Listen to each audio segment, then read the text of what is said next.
Hi everyone, my name is Steph, this is the Novelty Corner, and welcome back to my channel, and welcome to the start of another sort of longish term reading vlog, which is starting out with an unboxing for the Saxon James Frat Wars Special Edition box. I think I've talked about it on the channel before, I can't remember. I like special editions. I don't go out of my way to collect lots and lots of special editions unless it's a book that's really important in my reading life. I am denied about whether or not to get this box because the Frat Wars is not a series I've read by Saxon James, but I do like Saxon James. And that was probably the deciding factor in this, is that I wanted to support her as she was doing this book box. She said it's not something she's going to be doing frequently. It was kind of like a trial to see how it went, and as a member of her Patreon, I've been able to follow the process of how putting this together has gone for her and sort of all the work that's gone in behind it. And it was an incredible amount of work, right? This box is huge. And it features 4 books and a bunch of stuff. And because I've never read the Frat Wars series, I thought we would turn this into a vlog. And I don't know how long it's going to take me to read the books, but you know, this is the unboxing. I didn't want to do 2 separate videos. I didn't think that was worth it. But it's massive. Like, it's huge. And for once, I have not peeked beforehand. Look at this. The boxes are amazing. So there is a thank you card and there is a print. Oh, okay, so this is from Becca Jackson. And I know Becca was actually helping to pack these boxes. And this is for Totally Ducked, which is a book that I tried in one of my try chapter videos. So now I have an art print for them. It only took me most of 2025 to finally get back to Totally Ducked, but I have done it. All right, where to start? All right, so there is a felt pennant. There is a coloring book, and the coloring book is not safe for work, so we will not be flipping through that on camera. Not safe for work prints. Also not putting those on camera. So we have a little pouch. Inside it, there's a bunch of lollies and also a little nurse kit with bandages and whatnot. Like, that's actually really handy. That's going in my regular bag. Oh my gosh, there is there is so much stuff in here. Okay, so there is a enamel pin. There are a bunch of stickers for the frat houses, I'm imagining.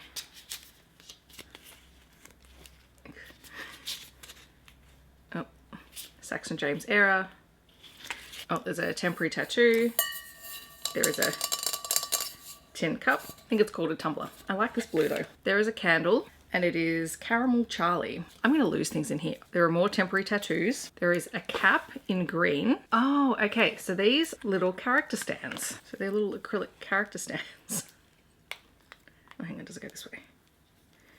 I don't know which way it goes. So you can put them on the shelf.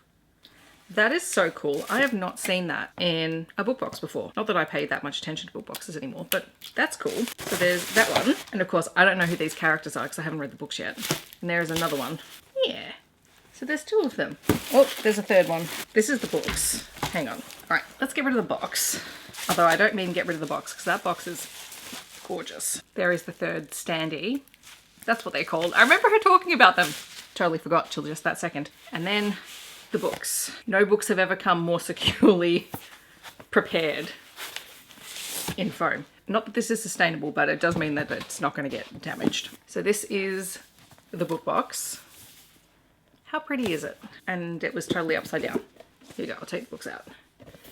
So pretty. And then these are the sprayed edges for the boxes, the spines. I'm going to make an assumption about the order. Well, I'm just going to go from the one that was in the box first. So there is King of Thieves, which has a gorgeous cover. The hardback is foiled, and also there is a reverse dust jacket. All right, then there is Masters of Mayhem. There's that dust jacket. Dust jacket? No, the hardback. Oh my God. And the reverse dust jacket. I am a sucker for gold foiling, I won't lie. So there is Presidential Chaos. So that's the gold foiling on the hardback and the reverse dust jacket. And then Royal Scoundrels. So this one's purple. It's really pretty. There we go. I don't have very much light here today, so I've got to try and find where the light is. So that's the reverse dust jacket. Even the reverse dust jacket has foiling on it. Like, come on. Also, all of them are signed.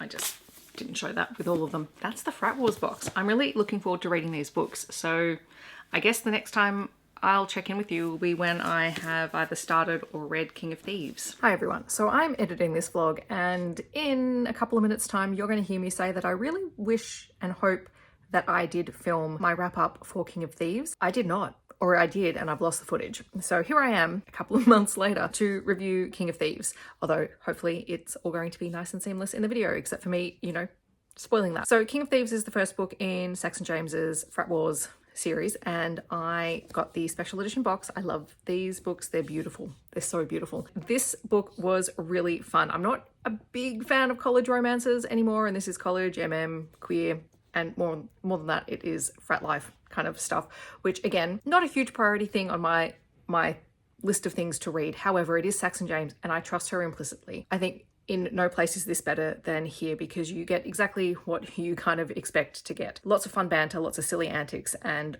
not a huge amount of angst. I mean, there's drama, but you don't leave the book feeling like you've been stressed out for the entirety of the book. So in King of Thieves, we are following two guys who are members of rival frat houses, and by rivals it just means that they like to prank each other a whole hell of a lot. And we have Chad, who is the VP of Sigma Beta Psi, never going to remember these frat house names, and then Bailey, who is kind of a legacy for Rho Kappa Tau in that his parents, or one of his parents, was a member of that. He's recently moved schools and has kind of reluctantly joined the frat just to kind of have some connection, but he's not really living frat life. He's just kind of there until he ends up meeting Chad, and the two of them begin this secret affair, which is hilarious because Chad is one of the best pranksters from his house, and he absolutely delights in using his connection to Bailey to pull off some of his pranks. And it's kind of his infectious enthusiasm and joy for that also encourages Bailey to engage in the same kind of thing, which was hilarious. This book does deal with one prank that does go very wrong, and that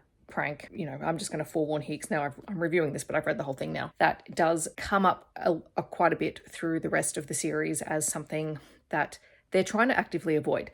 So they want to have fun, they want to play their pranks, but they don't want to cause major issues and, you know, catch the ire of the dean of the university or the college or whatever it is, whatever the terminology is over in the US. Because if anyone comes under scrutiny, then all of the frats and the sororities come under scrutiny, and no one wants that. So they're trying to keep it fun and funny without it actually causing active harm.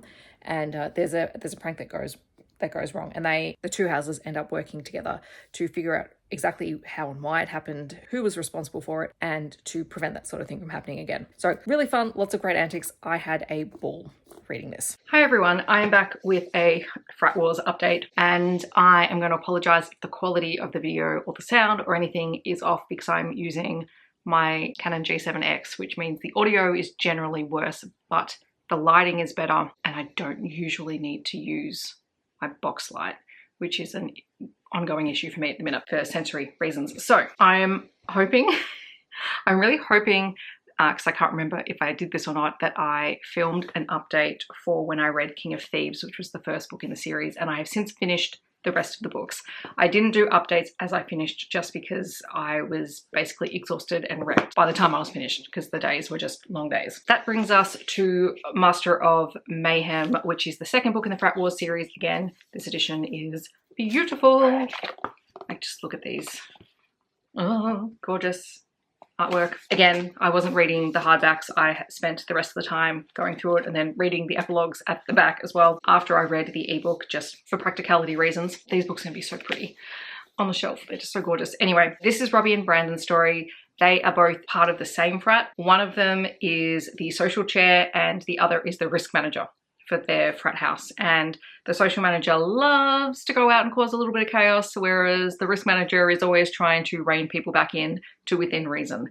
And they have been best friends for ages, and Robbie just up and decides that he's interested in seeing whether he's interested in guys. He wants some experience and he wants to see if it's something for him. He thinks it is, but he doesn't have any practical experience, and so he goes around and he tries to convince people to sleep with him. And eventually Brandon steps in, and it's the relationship between the two of them. Obviously, again, Robbie is a bit of the idiot in the idiots to lovers kind of trope. This book does feature caretaking. There is soup for people who like soup in their caretaking, and it's just a really fun friends to lovers kind of story. So then we have Presidential Chaos, which is the third book. Again, beautiful covers, artwork underneath, probably not safe for work, probably should have labeled that. Anyway, is what it is.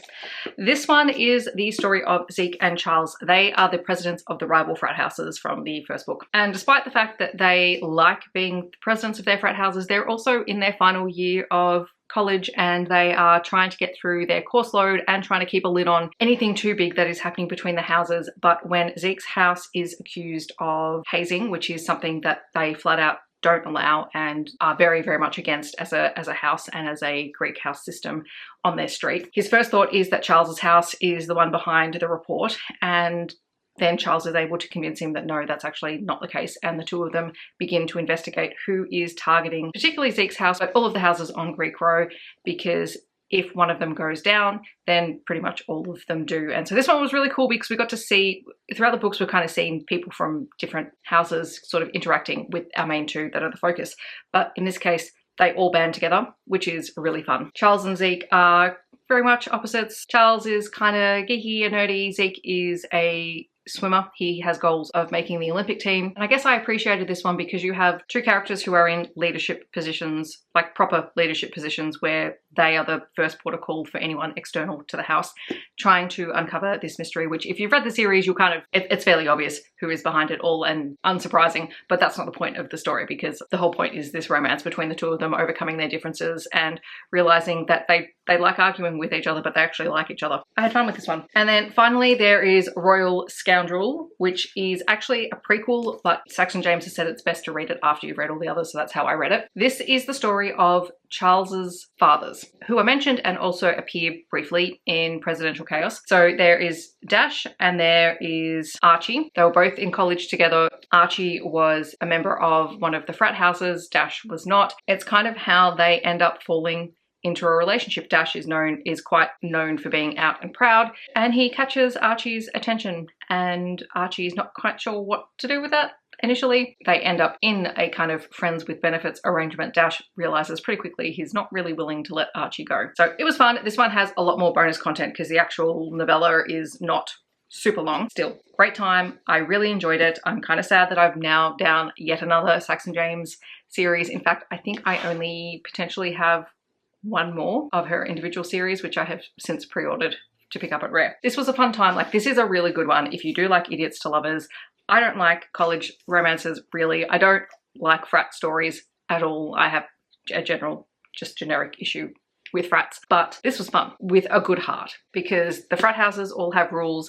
They try really, really hard to stick with it. They can't try and keep their pranks within reason of being funny and annoying, but without it causing harm, which is why in the first book, the incident that did cause harm was such a big deal, and why they all work together to try and make sure that it doesn't happen again. So I appreciate that, because that does speak a lot to culture. Another series done, that is 4 physical books off my TBR, and it is a very pretty box. And so while it was expensive, these editions are really nice, because I can see myself going back to reread this series at some point, just because it's very lighthearted and the characters are just kind of lovable. That's always my go-to with a reread. So there they are, all in their nice little slipcase, and now I've got to figure out how to reorganize my bookshelves. I've had plans on how I'm gonna have to reorganize my bookshelves. It's probably not going to happen until the end of the year, but a clear out and a rethink and a how am I going to store things that don't need to be on my shelves, and how am I going to clear out the things that I no longer need to keep, needs to happen. Well and truly, these are staying. Thanks for watching this video. Hopefully you enjoyed it and enjoyed me exploring a whole series, but also seeing the special edition box. I know it came out ages ago, but such is life, right? If you want to chat to me in the comments about the series, if you've read it, or if you're planning on picking it up, feel free to do that down below. Otherwise, feel free to, oh God, I don't know. What kind of emoji would you leave for this series? Actually, you know what you can leave? Leave a crown emoji, because Archie has a crown. It's a cheap plastic fake crown, but he has a crown and he loses it, and that's a significant part of Royal Scoundrel. So leave a crown to let me know that you're here. Otherwise, I hope that wherever you are in the world, you're staying safe and healthy, and I will see you in my next video. Thanks so much for watching. Bye everyone.